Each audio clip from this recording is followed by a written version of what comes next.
The country club's ballroom buzzed with polite conversation as Dad's colleagues mingled around cocktail tables decorated with navy and gold, his favorite colors, though he'd never admit to having favorites.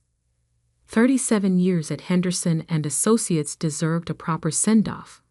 Mom had insisted, which meant renting the most expensive venue in town and inviting everyone who mattered in Dad's professional world. I stood near the back, nursing a club soda and watching Mom work the room like the seasoned corporate wife she perfected herself into being.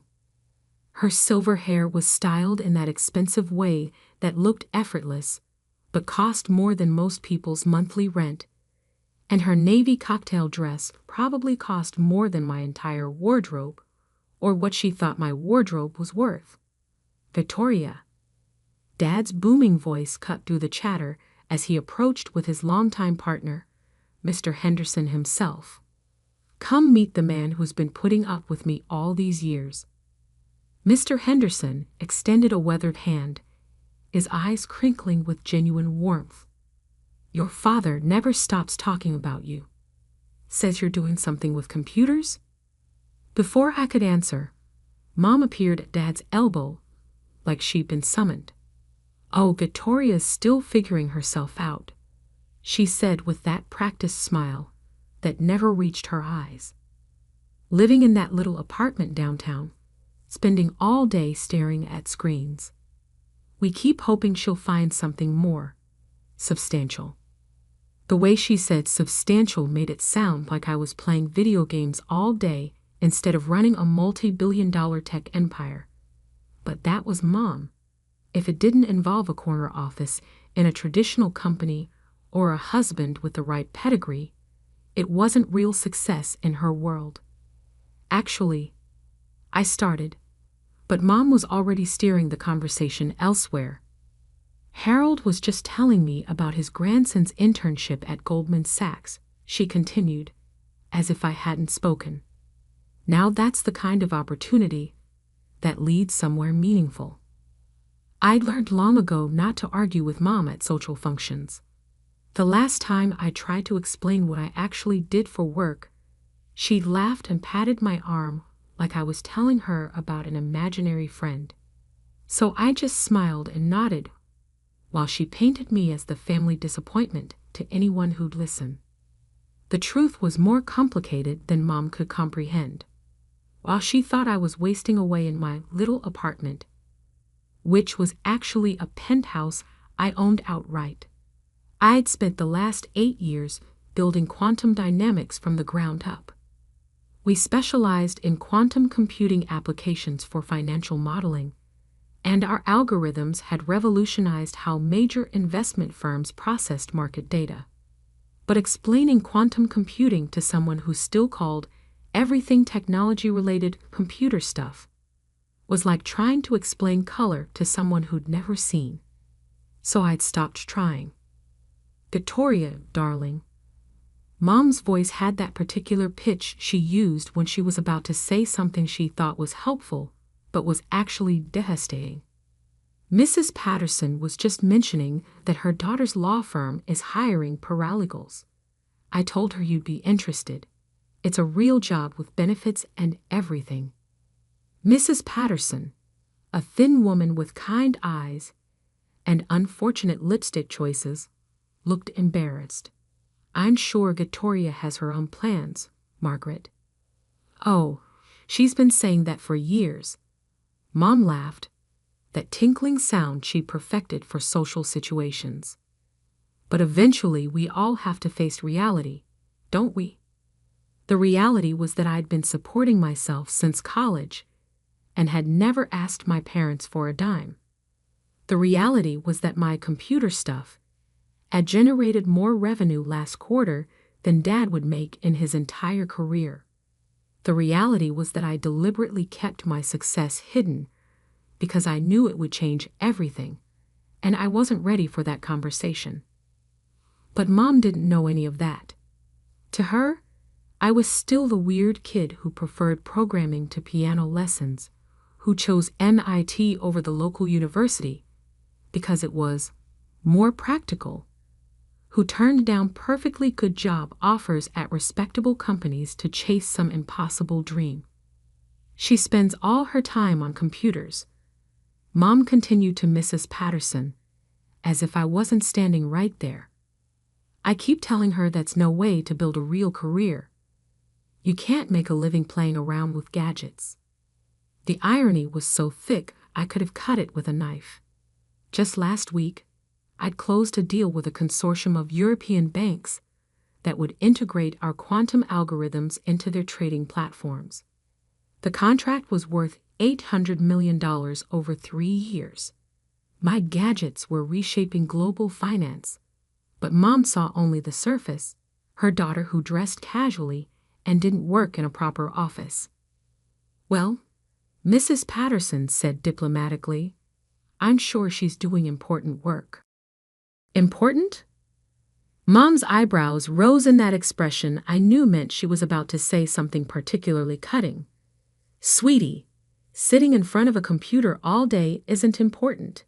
It's just killing time until she figures out what she really wants to do with her life. I felt the familiar burn of frustration in my chest, the same feeling I'd had since childhood when Mom dismissed anything that didn't fit her narrow definition of success. Part of me wanted to pull up my company's latest financial reports on my phone and show her exactly how unimportant my work was. But I knew it wouldn't matter. Mom's worldview was carved in stone. Real success meant climbing someone else's corporate ladder, preferably while wearing a suit and sitting in meetings all day. The evening progressed with more of the same. Dad's colleagues were genuinely interesting people with fascinating stories about their cases and clients, but every conversation somehow circled back to Mom's helpful suggestions about my career prospects. She recommended secretarial positions, entry-level marketing roles, and administrative assistant jobs with the enthusiasm of someone convinced she was solving my life's greatest problem. Margaret tells me you're looking for work, said Dr. Williams, Dad's golf partner. My practice is expanding. We could use someone to handle our computer systems. She'd be perfect for that. Mom jumped in before I could respond. Victoria's always been good with computer things. It would be nice for her to use those skills for something practical. Practical. There was that word again. As if developing algorithms that could process millions of financial transactions in seconds was somehow less practical than fixing someone's email password. I appreciate the thought, I said carefully, but I'm actually working on some projects that keep me pretty busy. Projects. Mom repeated with air quotes, turning to Dr. Williams. She calls them projects. I call them pipe dreams. The casual cruelty of it hit me like a physical blow. This was my mother, the woman who'd raised me, who'd claimed to want the best for me, and she was literally advertising my supposed failures to a room full of strangers. Not because she was malicious, but because she genuinely believed she was being helpful by managing expectations and finding me realistic opportunities. By 8 o'clock, I was ready to leave. Mom had successfully convinced half the room that I was a charity case in need of intervention, and the other half were looking at me with that mixture of pity and confusion that came from trying to reconcile Mom's description with the confident, articulate woman standing before them. But then Mayor Davidson stepped up to the small podium that had been set up near the front of the room. Ladies and gentlemen, if I could have your attention for just a moment. The room gradually quieted as conversations died down and people turned toward the front. Dad looked surprised. This hadn't been part of the planned program. I'm here tonight not just to honor Harold Hayes' remarkable career, Mayor Davidson continued, but to make a very exciting announcement about our city's future. I felt a familiar flutter of nerves in my stomach. 2 months ago, I'd had a series of meetings with city planning officials about a project I'd been developing. After years of building my company, I'd wanted to give back to the community that raised me, especially in the technology sector where we were lagging behind other cities our size. As many of you know, our city has been working to attract technology companies and create more opportunities for young people to build careers in innovation and entrepreneurship, the mayor said. Today, I'm thrilled to announce that we've received the largest single donation in our city's history. Mom straightened beside me, probably assuming this was about some wealthy client of Dad's. She loved being adjacent to important announcements, even when they had nothing to do with her. A visionary entrepreneur has donated $50 million to build a state-of-the-art technology center that will serve as an incubator for startups, a training facility for emerging technologies, and a research hub for quantum computing applications. My heart started beating faster. I'd kept the donation anonymous during the planning stages, but I'd known this moment would come eventually. This incredible gift will transform our city's economic landscape and provide opportunities for countless young innovators. Mayor Davidson continued. Ladies and gentlemen, I'm honored to publicly thank Victoria Hayes for her extraordinary generosity. The room went dead silent. I heard Mom's wine glass hit the floor and shatter, the crystal fragments scattering across the polished marble like diamonds catching the light. The sound seemed to echo in the sudden vacuum of silence that followed the mayor's words. Every head in the room turned toward me. Dad's mouth was hanging open. Mr. Henderson looked like someone had just told him the sky was green. Mrs. Patterson's kind eyes were wide with shock. But it was Mom's face that captured my attention. The carefully constructed mask of social perfection had completely crumbled, leaving behind raw confusion and something that might have been horror. This wasn't part of her script. This didn't fit anywhere in her understanding of who I was supposed to be. Victoria? Dad's voice was barely a whisper. Are you? $50 million? Mom's voice cracked on the words. Victoria, what is he talking about? Mayor Davidson continued, apparently oblivious to the family drama unfolding in the back of the room. The Victoria Hayes Technology Center will break ground next month and should be operational within 2 years. Ms. Hayes' company, Quantum Dynamics, has also committed to establishing their headquarters here, bringing an estimated 500 high-tech jobs to our community. That detail hit the room like a second bombshell. These weren't just Dad's colleagues anymore. They were city residents who understood exactly what 500 high-paying tech jobs meant for the local economy. The woman Mom had been describing as a jobless dreamer had just announced plans to become one of the city's largest employers. Her company, Mom whispered, more to herself than to anyone else. She has a company. I took a deep breath, feeling like I was standing at the edge of a cliff.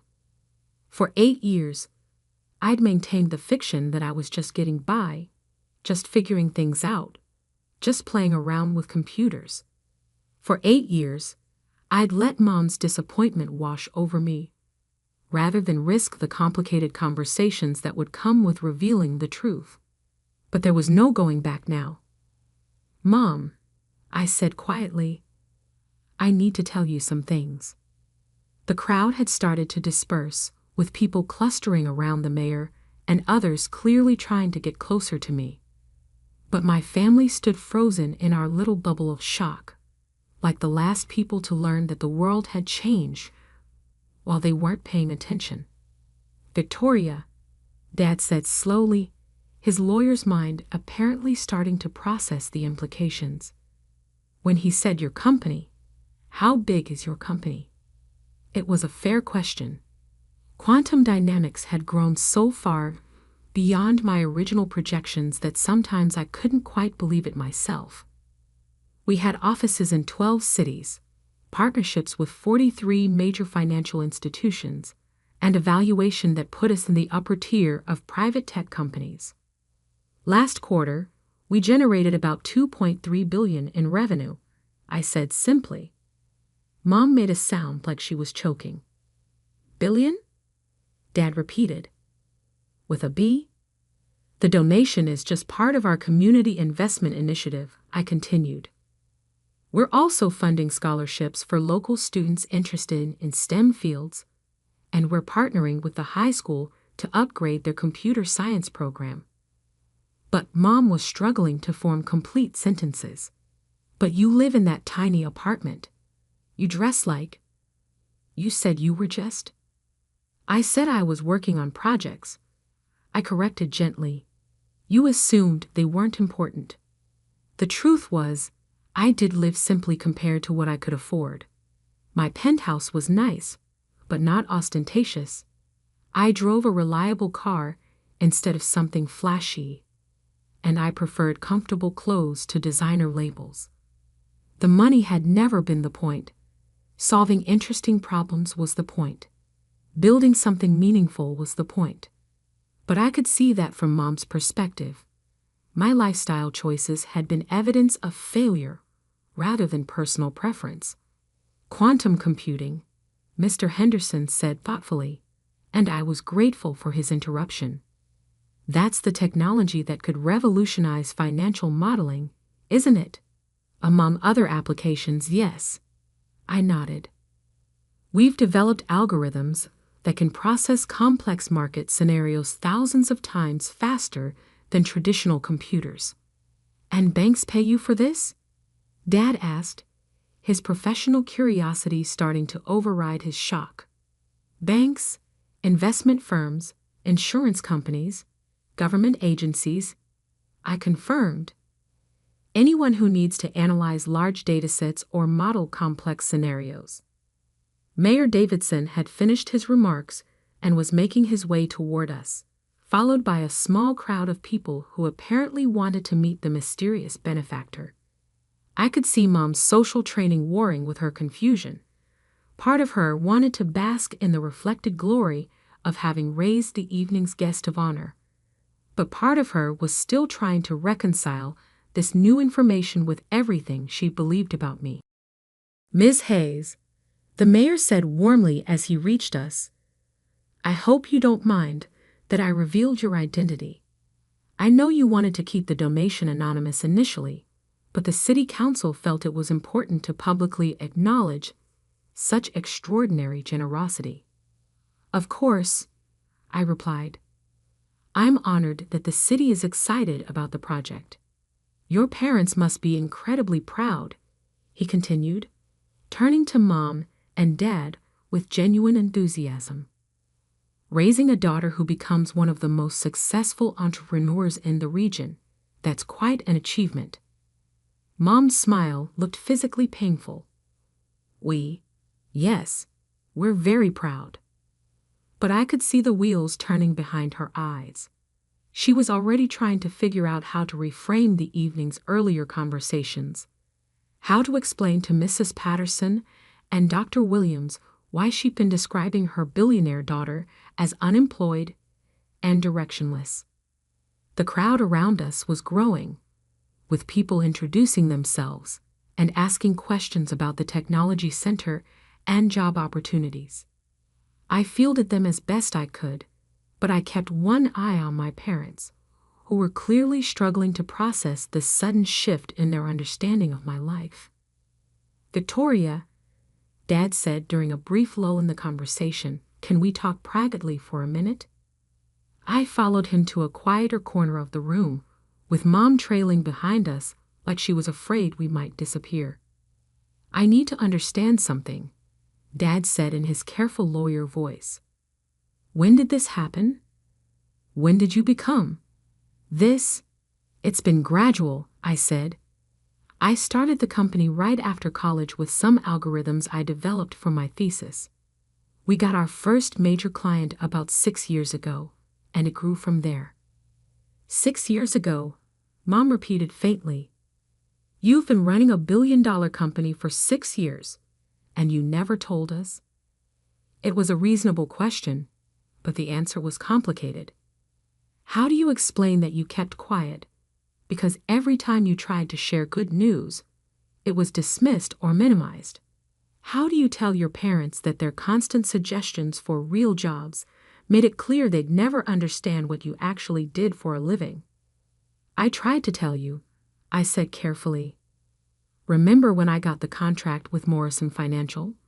I was excited about it, and I started to explain what it meant, but you said it sounded too good to be true, and I should focus on getting a stable job instead.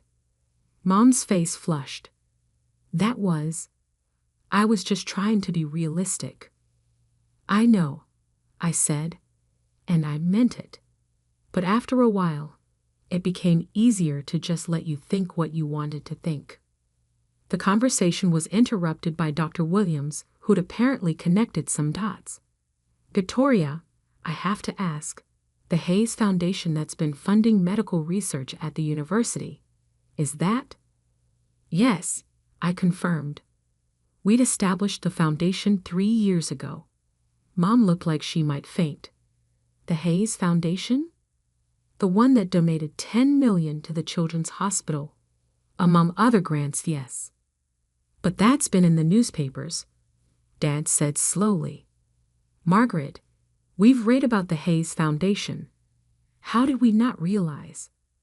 Because Hayes is a common name, Mom said weakly, and we never thought.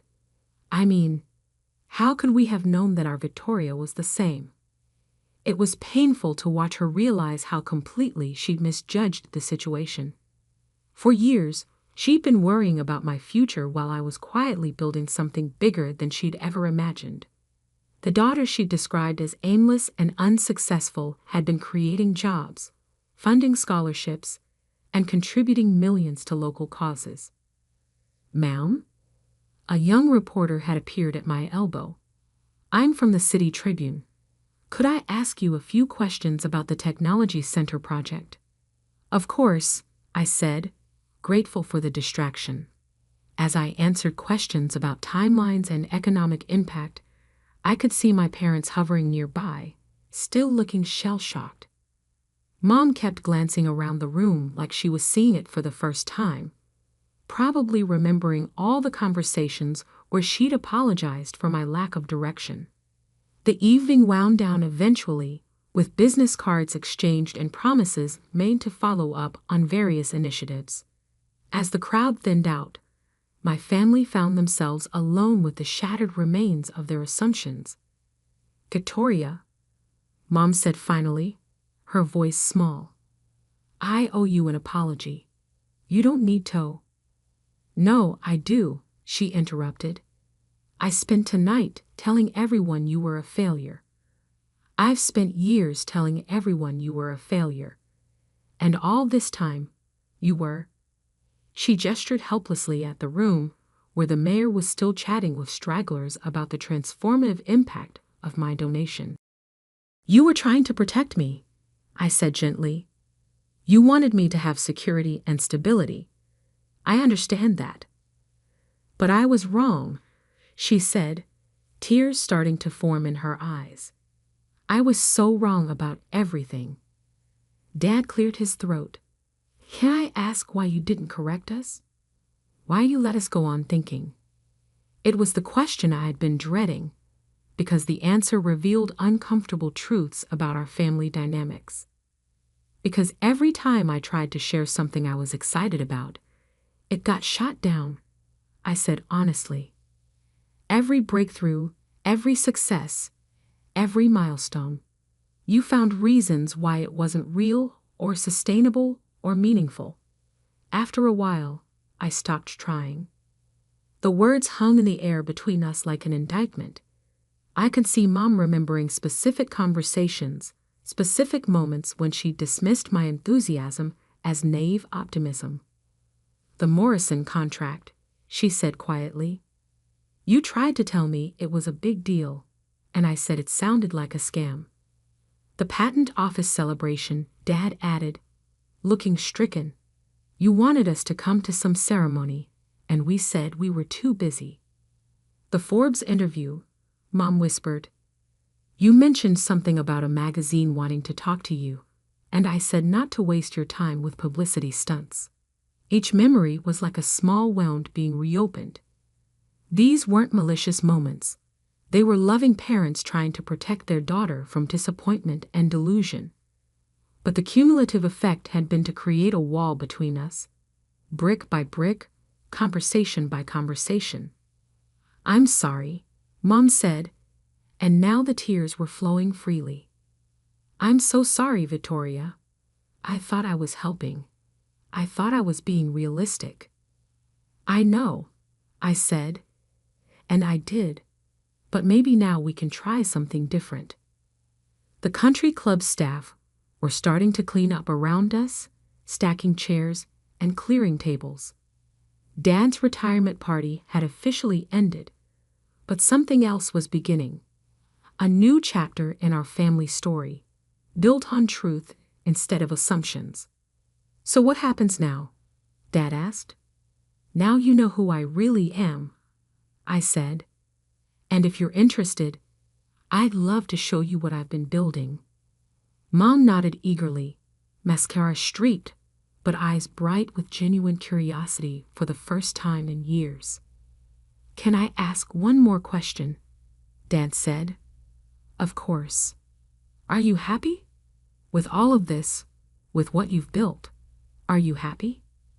It was such a dad question, cutting straight to the heart of what mattered, and it deserved an honest answer. "Yes," I said simply. "I love what I do. I love solving problems and building things and creating opportunities for other people. The money is nice, but it's not why I do it."